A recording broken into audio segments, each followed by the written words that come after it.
Il faut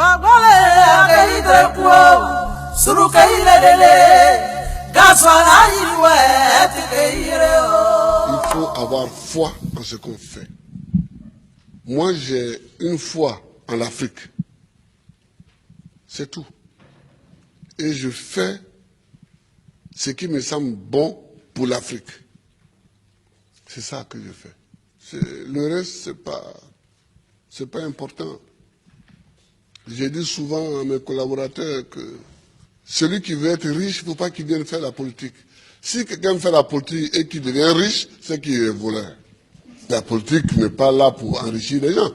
En politique, on te donne les moyens pour que tu vives correctement, mais il y a un travail à faire. Si celui qui veut être riche, il fait des affaires. Il ne devient pas professeur, il ne devient pas journaliste, il ne devient pas caméraman, il ne devient pas homme politique. C'est pas des métiers où on devient riche, ça.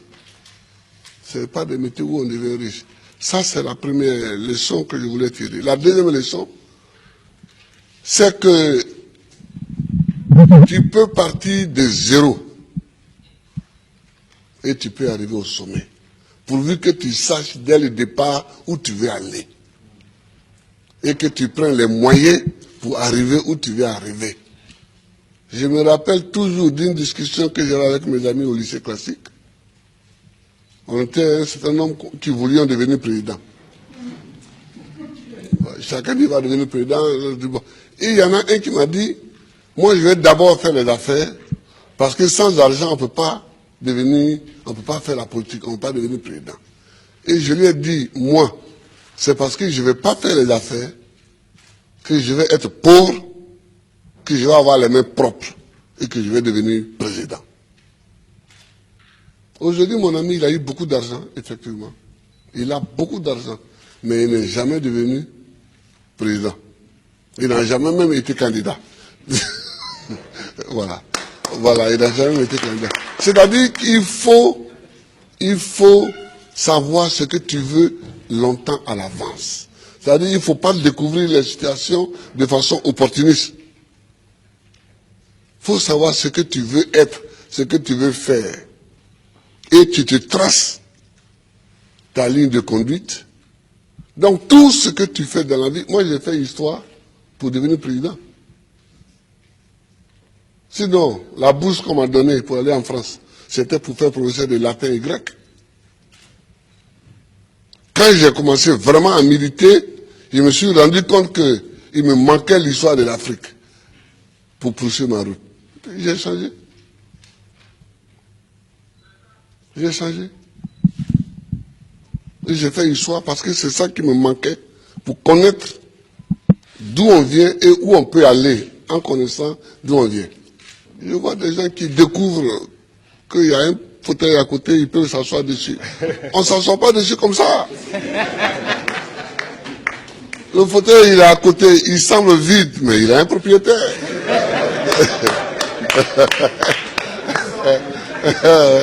Il a un propriétaire. C'est quand tu veux t'asseoir dessus que tu te rends compte qu'il a un propriétaire. Et le propriétaire, il faut savoir que le propriétaire du fauteuil présidentiel, c'est le peuple. Il faut toujours savoir ça, que c'est le peuple. Tu as beau être ce que tu es, si tu ne sais pas que c'est le peuple, et que tu ne te conduis pas en conséquence, tu ne peux pas t'asseoir dessus. C'est tout ça que moi j'ai envie que les Africains sachent. Et puis, il faut aimer son pays, il faut aimer l'Afrique. Le président Laurent Gbagbo a aussi donné le sens de son combat pour l'émancipation et la dignité des Africains qui ont aussi droit, selon lui, à vivre heureux dans leur pays, qui regorge des richesses inestimables. L'Afrique est une terre qui a subi tellement d'épreuves. Je ne sais pas si dans le monde, il y en a qui ont subi autant d'épreuves que nous.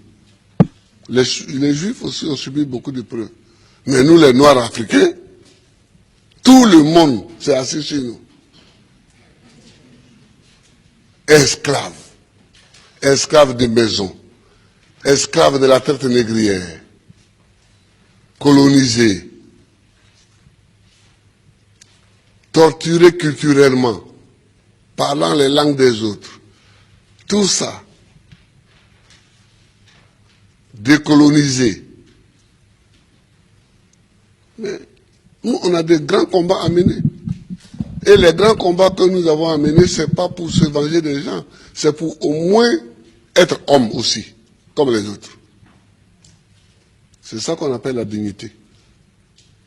Que quand tu passes, il faut qu'on sache au moins que c'est un homme qui passe.